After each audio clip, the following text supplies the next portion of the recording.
আমি নিয়ে নিচ্ছি গমের আটা 2 বাটি নেব, আপনারা আপনাদের পরিমাণ মতন নেবেন। নিয়ে নিলাম 2 বাটি। আর যে আমি বাটি দিয়ে মেপেছি সেটার 1/4 বাটি নিয়ে নিলাম ছোলার বেসন। এইবারে দিয়ে দেবো এখানে, এবারে আমি দিয়ে দেবো পরিমাণ মতো স্বাদ অনুযায়ী লবণ।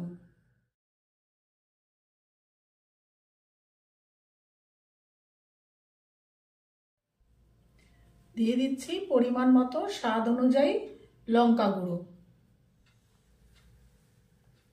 এবারে আমি যেটা দিয়ে দেবো, আমি নিয়ে নিয়েছি এরকম মিক্সড ডাল। এটা আপনার মার্কেটে সব জায়গাতেই পাবেন। আর যদি মিক্সড ডাল বাড়িতে না থাকে, এই তরকার ডাল, ছোলার ডাল, মটর ডাল, মুগ ডাল, মসুর ডাল, সব যেরকম ডাল পাবেন একটু করে 2-3 চামচ করে মিশিয়ে একটু সেদ্ধ করে নেবেন। আমি এই ডালটা সেদ্ধ করে নিয়ে এসেছি, এটা আমি দিয়ে দেবো, পুরোটাই দিয়ে দেবো।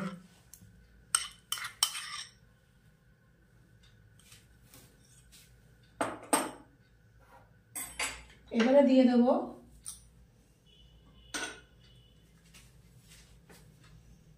ফাইন করে আমি পেঁয়াজটাকে কুচি করে রেখেছি, এই পেঁয়াজ কুচি দিয়ে দেবো।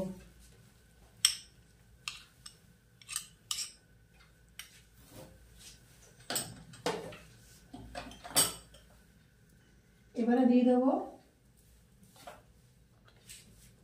গরম মশলা। এবারে দিয়ে দেবো গরম মশলা।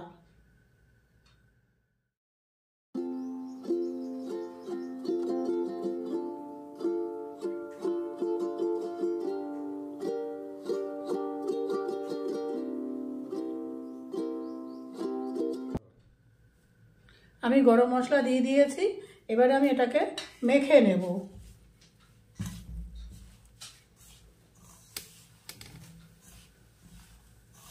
আগের থেকে জল দেব না, যেহেতু পেঁয়াজ আছে ওটা দিয়েও জল ছাড়বে, আর ডাল সিদ্ধ করা আছে ওটাও একটু জল আছে ওর মধ্যে। মাখতে মাখতে যদি মনে হয় যে একটু জল লাগবে তখন আমি পরে জল দেব। আমি এভাবে মেখে, এখানে আর একটু জল লাগবে, একটু জল দিয়ে ডোটাকে মেখে নিয়ে আসছি। এইবারে অল্প অল্প জল দিয়ে আমি মাখবো, একেবারে বেশি জল দেব না, অল্প অল্প করে জল দিয়ে মাখবো। দেখবো কতটা জল লাগবে, সেই বুঝে জল দিয়ে আমি পুরো একটা সফট ডো, মানে যেরকম আটা মাখি, আটা রুটি করতে গেলে যেরকম আমার সফট ডো লাগে সেরকম সফট ডো তৈরি করে নেব। আমি অল্প অল্প জল দিয়ে একটা সফট ডো মেখে নিয়েছি। এবার এটার থেকে আমি যেরকম রুটি করব, যদি মোটা করতে চাই তাহলে মোটা লেচি বানাবো, আর যদি আমি পাতলা রুটি করতে চাই পাতলা লেচি কেটে রাখবো। আগে আমি লেচিগুলো এরকম করে তৈরি করে নেব, তারপরে ফিরে আসছি। আমি লেচিগুলো করে নিয়েছি, এবারে চলে যাব গ্যাসে। আমি গ্যাসে প্যান বসিয়ে দিয়েছি, তাওয়া। এইবারে আমি এটা এরকম রুটির মতন বেলে নিয়েছি। আপনারা যদি পাতলা রুটি খান তাহলে পাতলা বেলবেন, যদি একটু মোটা খান তো একটু মোটা করে বেলবেন। এবার আমি অপর পিঠটা দেব, দিয়ে একটা এরকম পরিষ্কার ন্যাকড়া দিয়ে, আপনাদের যদি কিচেন টাওয়েল থাকে এরকম ঘুরিয়ে ঘুরিয়ে রুটিটাকে সেঁকে নেব। ফ্লেম লো, একদম লো করতে হবে, করে ঘুরিয়ে ঘুরিয়ে সেঁকে নিতে হবে।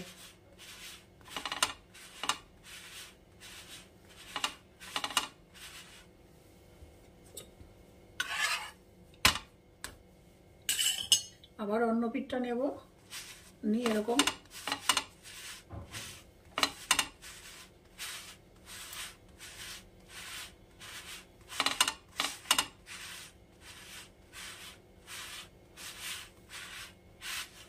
এই সেঁকাটা কিন্তু একদম লো হিটে করতে হবে।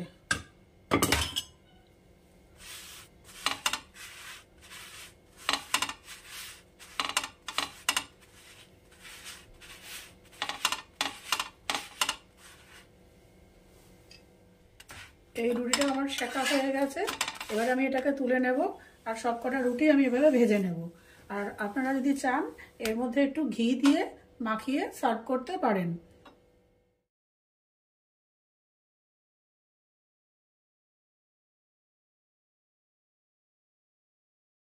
আমি এখানে আরেকটা রুটি দিয়ে দিয়েছি। সেম প্রসেসে আমি সেই রুটিটাও বানিয়ে নেব। কিন্তু আমি যেটা পেঁয়াজ দিয়ে আর ডাল দিয়ে করেছি, আপনারা যে পেঁয়াজ আর ডাল দিয়ে করতে হবে এমন কোনো ব্যাপার নেই।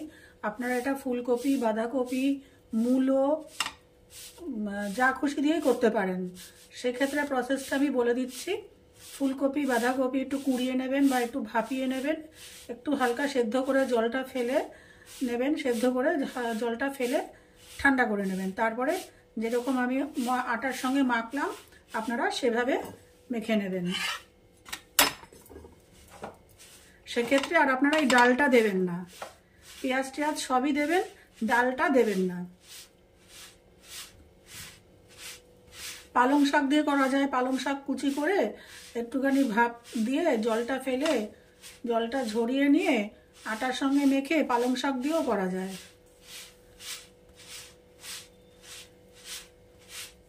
এক এক দিন এক এক রকম। এটা বাচ্চাদের টিফিনে, বড়দের অফিসের টিফিনে একটা হেলদি, এটা একটা লাঞ্চ বা ব্রেকফাস্ট বা ডিনার, এটা একটা হেলদি রেসিপি।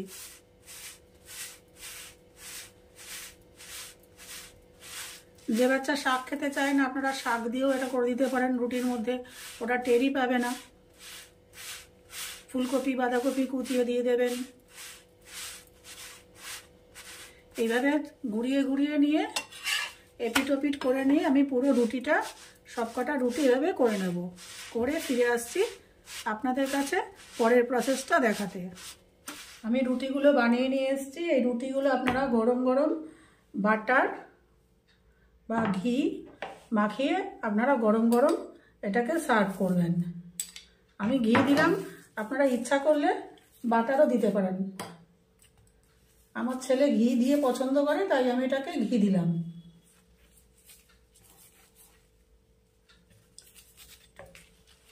এরকম করে ঘি দিয়ে মাখিয়ে, আর আপনারা যদি মনে করেন এত ঘি খাবো না তাহলে এরকম দুটো রুটির মধ্যে এরকম মাখিয়ে নেবেন। ব্যাস, দিয়ে গরম গরম সার্ভ করে দেবেন।